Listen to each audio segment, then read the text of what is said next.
Okay, so some news just recently dropped that I think has pretty huge implications for the future of live streaming, and we need to talk about it. There are so many things here that are going to become relevant in the next like 3 to 6 months that I think people aren't considering. So I'm going to do an overview of like what happened here, and then we're going to talk a little bit about the ad system and kind of like what we think about this and like why I think it's like such an important thing to go over. So Twitch suspended Amaranth's ad revenue manually, right?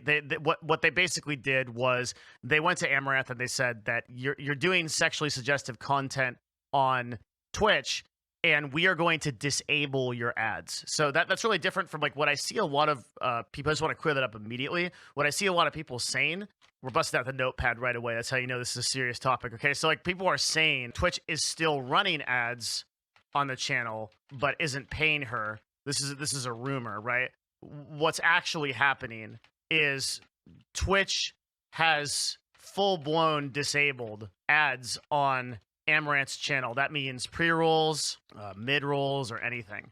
So she just doesn't have ads on her channel. So there was some rumors going around that there were ads on Amaranth's channel, but they were just not monetized. I reached out to Kate to confirm this and have been involved with this since it happened. So I can tell you 100% that the ads are fully disabled and there's no monetization for them. And furthermore, Twitch hasn't given her a timeline as to like when these might be back. So just like clarifying the situation, Twitch has pulled ads from Amaranth's channel. This is a manual pull. So this means that somebody went in and made a decision to do this. It's not automatic. There's no system of like YouTube where it makes it automatic.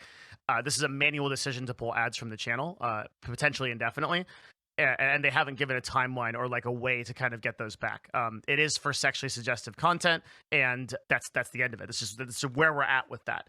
So I posted a couple of things about this, particularly in response to her. It says I said it was a predictable but concerning move. If you watched my video on like hot tub streams that I posted a couple of days ago, I talk a little bit about the ad system and how like this is likely to happen.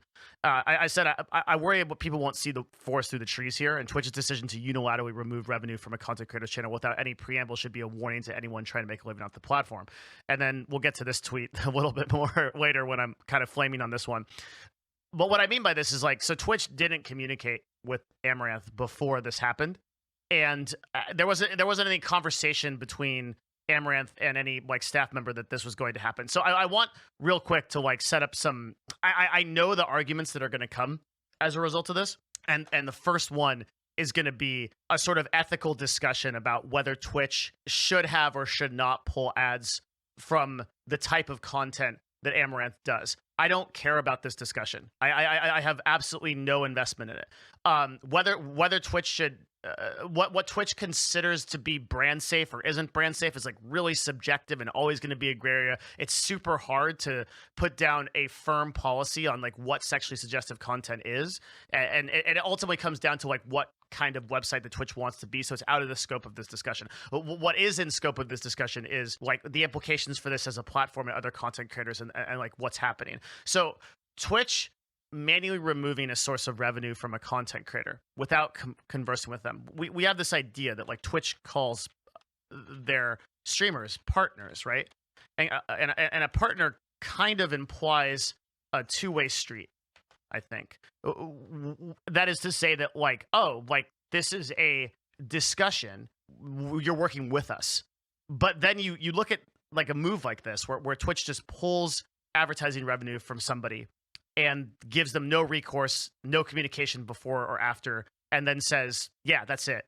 That's not like how you treat a partner in business, right? Like there's no discussion. It's not a two-way street. It's just a quite literally like a unilateral decision to do something, and then you're informing that person of that decision. So I think that for a site to stop revenue of a particular content creator without warning and indefinitely should be concerning to people who are making their careers on a platform like that. And I also have some of those reservations for YouTube, although their system is better at, number one, appealing those things, and number two, giving a person multiple warnings. For the most part, YouTube's system works quite well, right? And there are a few outliers and exceptions that have to get handled through support or just fall through the cracks. But on a website that's literally 200 times bigger than Twitch, they do pretty well by comparison. You pretty rarely hear about issues here and there, especially with social media, though. blowing those up. Whereas on Twitch, like the manual removal of revenue from a content creator is a much bigger deal, especially because like ads are no small part of like somebody's revenue. But there's so much to go over here. So I want to do a real big talk on like how ads work real quick, okay? Because I just want to clear this up like once and for all. So on YouTube, ads are served dynamically. What does that mean? It means that there is a keyword system called AdSense that assigns a price to every word. So financial, hot tub, dog, cat food, right? And advertisers can bid for that word and pay to show up on channels where those types of themes appear. So on YouTube, there's an advanced and massive system that allows advertisers to target their ads. This is why, like on YouTube, there are probably videos about hot tubs. There's probably girls in hot tubs, but there's also a financial person who's talking about cryptocurrency or the current state of the stock market. And there's no saturation. There's no the chasm between those two people is night and day. There's no crossover of ads or any concern that what that one person is doing on their channel is a problem for what that financial streamer is doing or financial YouTuber is doing. And that's because of the system of dynamic ads. So the system exists to sort of separate people. Number one, it exists predominantly for people who are advertisers to be able to target their ads better and get better conversions, right? But it also exists so that people can kind of separate themselves as YouTubers and there's not that association. So now let's talk about how it works on Twitch. So ads are sold manually by a sales team, and ads appear across the entire website with, as of the making of this video, so keep in mind this will change if you're watching this later, but as of the time of this video, with a very little algorithmic learning.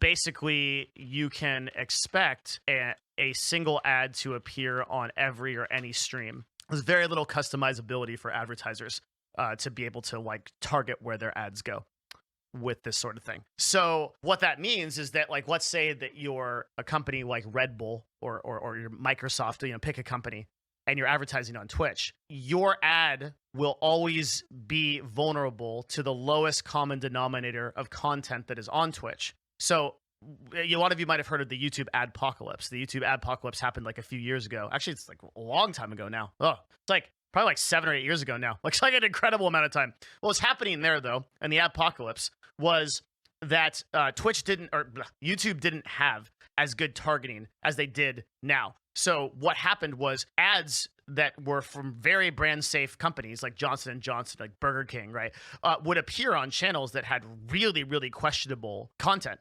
And advertisers, as a result, would see that and they would pull the ads from YouTube entirely. They would say, okay, because our ads appeared on those channels that had questionable political content or questionable sexual content or whatever, we're just not going to advertise on YouTube. And creators lost a significant source of CPM and revenue because those ads got pulled.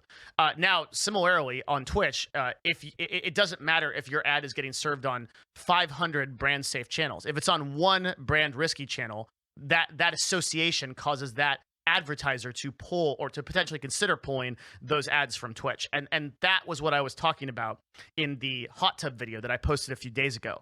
That's what was happening now, or what's going to be happening, or what we've seen happening behind the scenes is that advertisers are becoming increasingly kind of skittish about advertising on Twitch because of the questionable content that I would say brand risky content that is starting to appear on the website and being allowed by Twitch. And this isn't just limited to sexually suggestive content. That's the one that gets demonized. But there are, in my opinion, a couple of things that are racing Twitch to the bottom that are way worse, like gambling streams, for example, which have enormous statewide and federal legal implications. And we can get into that a little bit later. But there's some really scary stuff.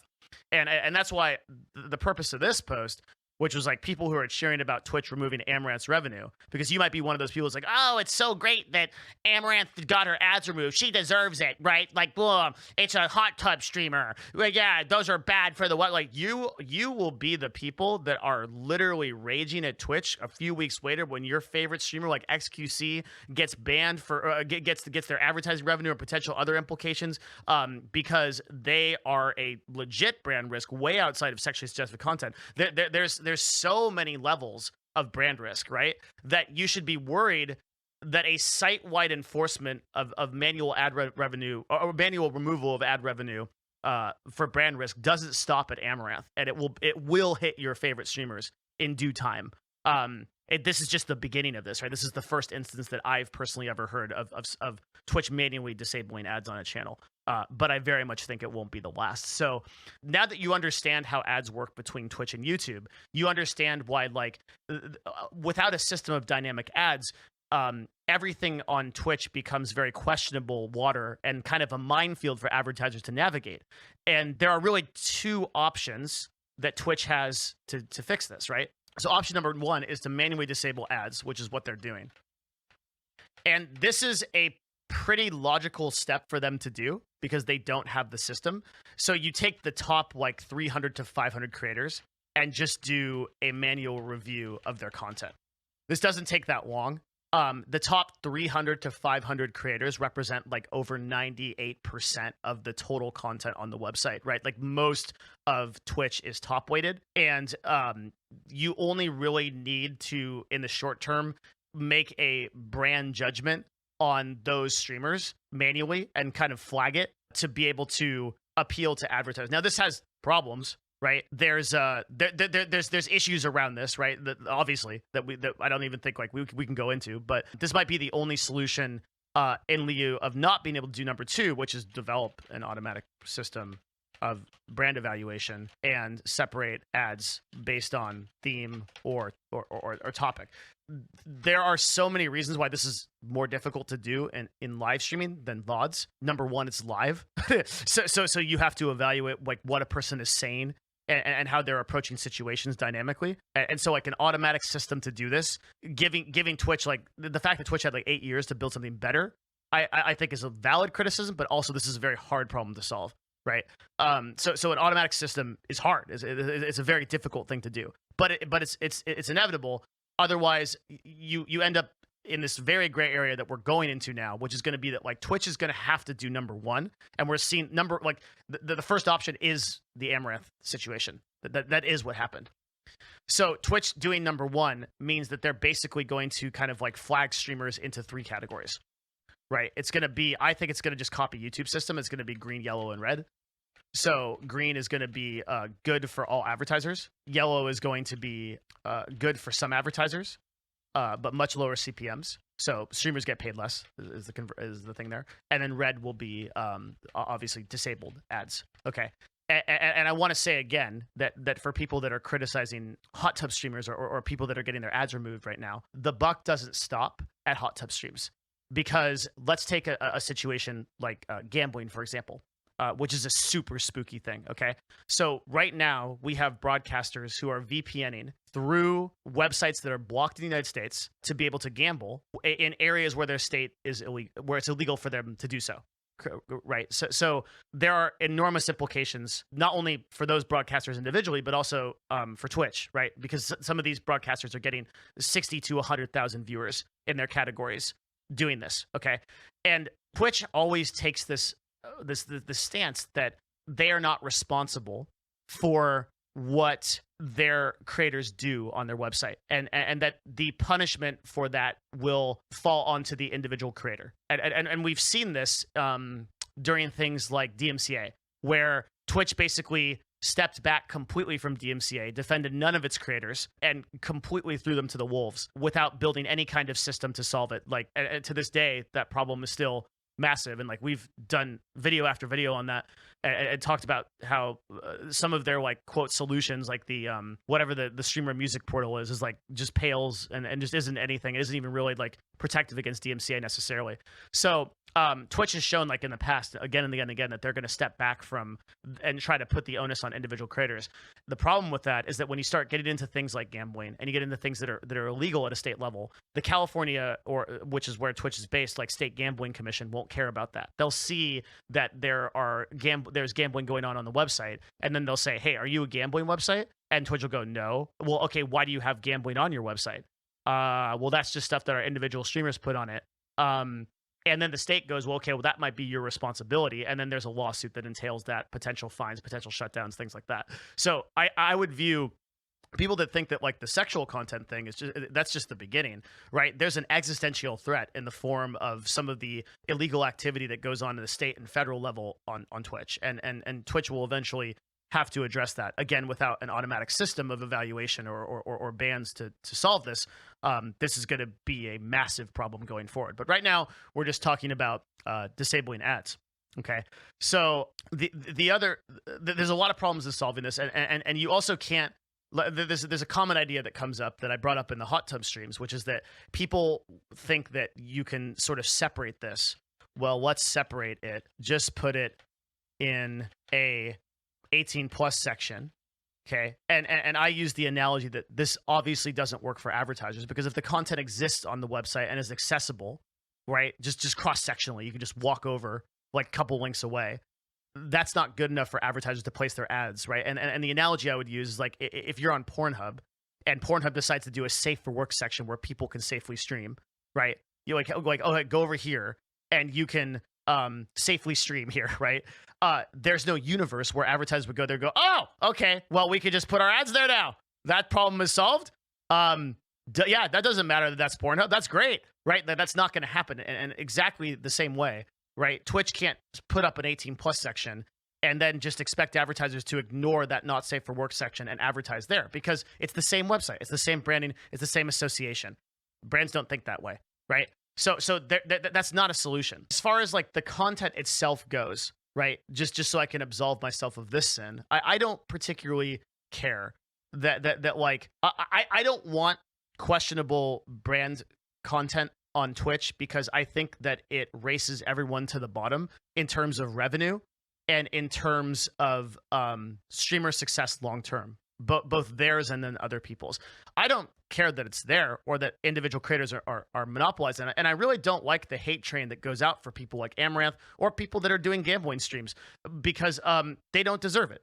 It's misplaced, because those people will always just do content that is the most successful for them, and people criticize them like it's some kind of ethical thing, but it's not. It's just they're hustling. They're doing something that they can do that is getting them a lot of followers, that is getting them a lot of viewers. And there are some concerns I have in gambling streams in particular, where I wonder what the impact of that is on younger audiences that might be encouraged to do that. To the credit of many of the broadcasters that I associate with that do that, they commonly say, don't gamble. this is a horrible thing, but I don't know if that completely absolves them of it, because like there's like these big wins that happen, right? And then like I feel like it might encourage impressionable people to gamble, but I don't have those feelings for like sexually suggestive content. Like I don't think that there's those kind of concerns, and I think that it's this is just another kind of dig at making it more difficult for women to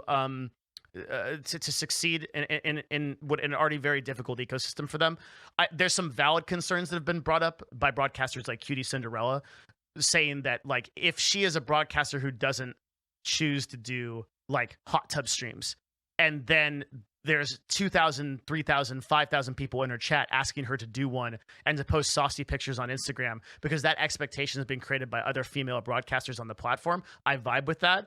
I think that solution again becomes the dynamic segregation of ads and a platform level sort of like change. So like let's talk about that real quick. Like Twitch is a really niche website, right? And it's not big. If we go look at like any of those broadcasting maps, like so here you go, right? Like this is like one of these pictures that comes up often, and it's just sort of a picture of like Twitch and like where people are in it. And this is kind of like all these bubbles like represent an individual streamer, and they kind of like get sort of like lumped together. And what you'll see is like this isn't really a big ecosystem. This is not a lot of creators. It's like 300 to 400 to 500 creators that total. It's not a lot, right? Compared to YouTube's, it's like tens of thousands of creators. I've done some comparisons on previous channels of like how if you take like the number of streams on Twitch that have over 5,000 concurrent viewers, or let's say like 100 to 200,000 followers, that number is like maybe like 1/50th or 1/70th of the number, or 1/100th of the number that is on YouTube. And so this is not a lot of creators, and a lot of creators sort of just kind of sync up in this big kind of mess over here, which is like just chatting and like OTV and Minecraft and the FPS guys and things like that. And then you get some kind of outside people like the Spanish streamers. So the point to illustrate here is that in order to fix this problem, you have to make Twitch feel like the content that someone like Amaranth does is meaningfully different and separate from the content that somebody on another end of the spectrum that's playing Fortnite does. And I don't think that's like a thing that Twitch can do with the number of users that are on the website and how the website feels in the nature of live streaming. I think that association is there. So the only solution is for Twitch to be more communicative about their guidelines and to actually enforce on behalf of the majority of broadcasters the things that make the most sense. So to put that another way, because I think I'm talking in riddles right now, right? Because I kind of have to, because it's like a really delicate situation. In my personal opinion, Twitch should always err on the side of the advertisers. And this is a hot take because whenever somebody gives that take, I immediately go, it's a corporate shill. Devin's at it again. Okay. So like Twitch is a not profitable platform under Amazon, who is asking it to become a profitable platform. So if you like Twitch and you like content creators and you like supporting content creators, you like them making a full-time career, then you ought support things that give the greatest benefit to the most amount of content creators. And that for 90% of content creators probably on the website, I'd say like 1 in 10 fall into like the brand risk category, which is a pretty high number, but like 9 out of 10 people are playing games or doing something that the vast majority of broadcasters would be fine with. You may have to police the smaller percentage so that the greater good thrives. It's kind of a classic utilitarian ethics problem, because if you don't, then the previously mentioned problem, which is that like what gets shown on Twitch affects all streams, rears its head, and we just race to the bottom. And the lowest common denominator always defines success for all other content creators, right? So the person that's doing the most sexual content on Twitch and getting away with it, or the person that's doing the most gambly content, or the most sketch content, or the most violent content, always wins the roulette. And then the website, the rest of content creators get their ads pulled and suffer for it. Can't do that. Like that's not a sustainable system. So Twitch.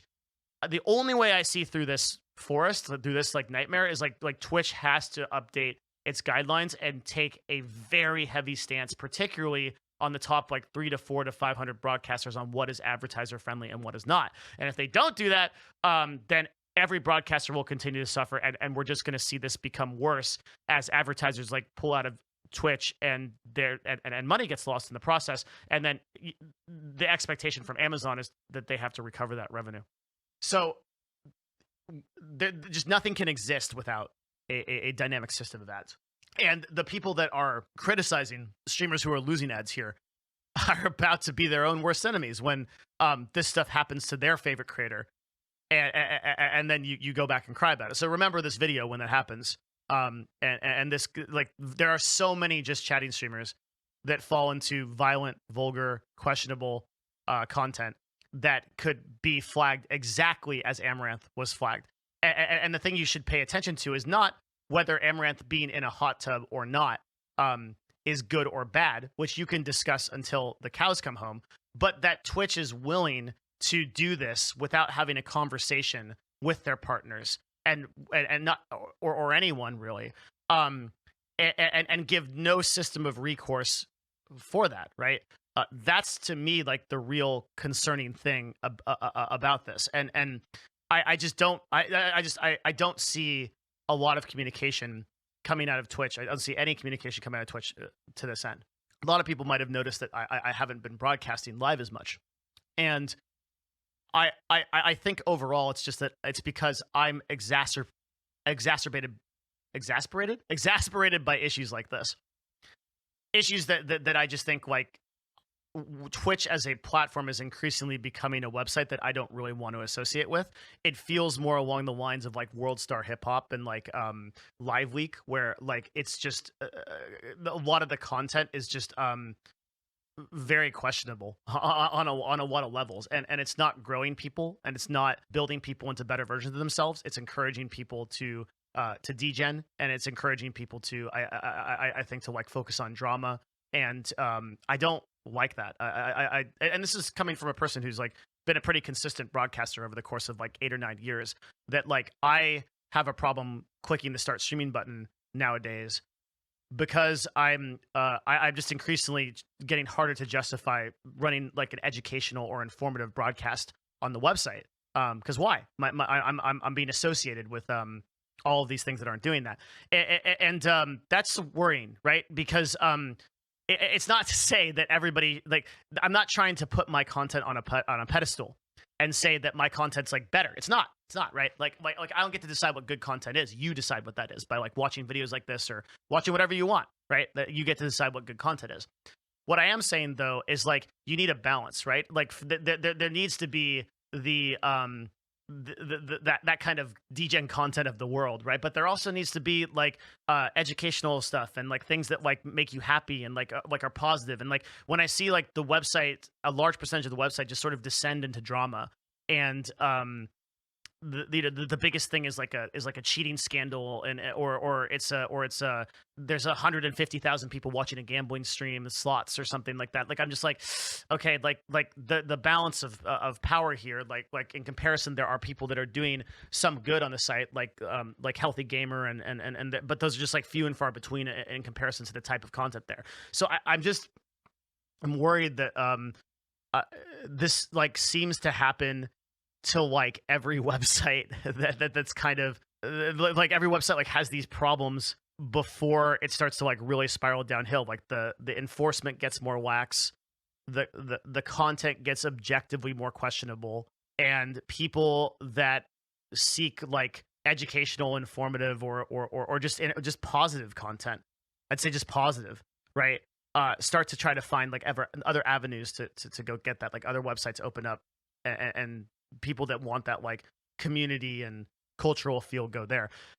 Twitch used to be about like its community and culture, and some places are still like that. I find myself like hanging out in like low viewer like Path of Exile streams now, like just like hanging out with people that are playing video games, like OG people, and that's still there where you want to find it on Twitch, thank God, but it's not being brought to the fore.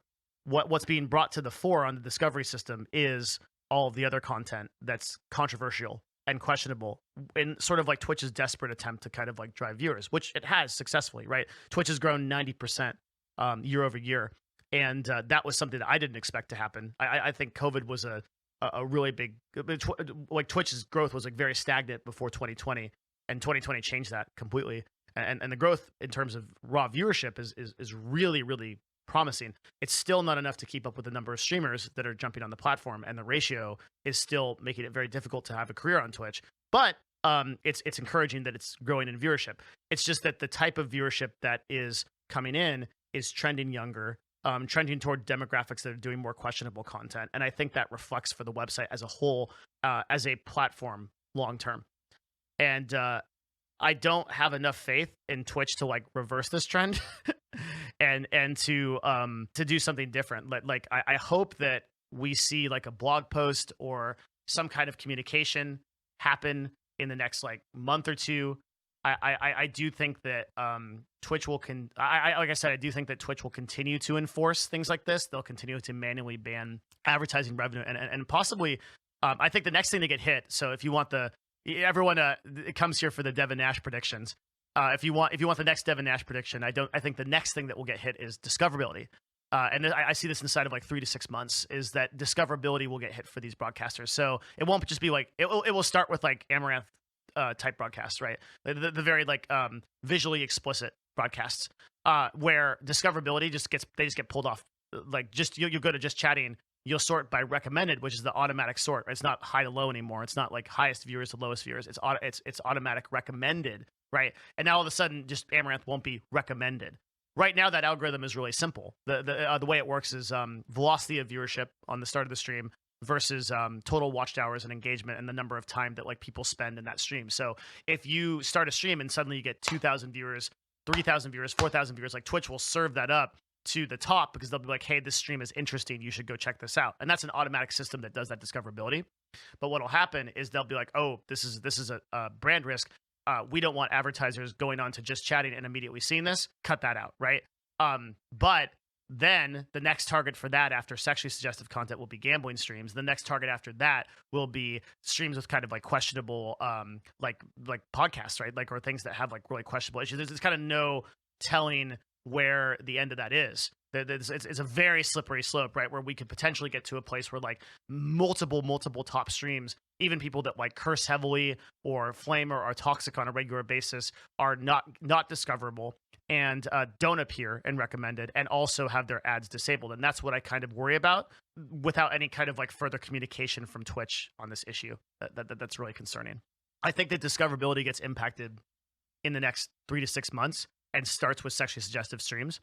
It'll be a lot harder for people to report on, though, because it won't be like it won't be obvious. Like it will, they might appear sometimes. Like, for example, Twitch can do something and probably will do something like, okay, we're gonna reduce the amount that Amaranth shows up like 30% on the streams, right? And so like what'll happen is like you'll go on to just chatting and you just like won't see that stream pop up as much, and the vast majority of users won't notice.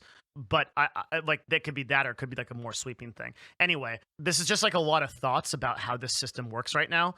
And I just like, if there's anything I want to like close on, it's that like we're at a really critical inflection point in the live streaming industry where the lack of communication and the willingness for Twitch to just like go forward and put individual broadcasters on blast, like maybe equals a system that's like really bad for content creators overall. But if they choose to like change that system and communicate, and somehow they start developing better systems to be able to handle this problem, then I think the platform can turn around. And I think that's that's a discussion at like an enforcement level of like what streams are okay or what not, to be as like granular and transparent, as hard as that is, as possible, as well as like developing automatic systems that and finding ways like UI wise or spiritually to separate different content creators on the website. So maybe expanding on the category system long term. But yeah, right now I've changed my mind. I used to be very negative at the beginning of 2020. I've been very negative on Twitch overall, and to the point where I wouldn't recommend, well, I still don't recommend that new content creators start their accounts there. I think you have a better chance on YouTube and Facebook to build your following. I've talked about that in previous videos. Maybe I'll do like a summary video of that at some point.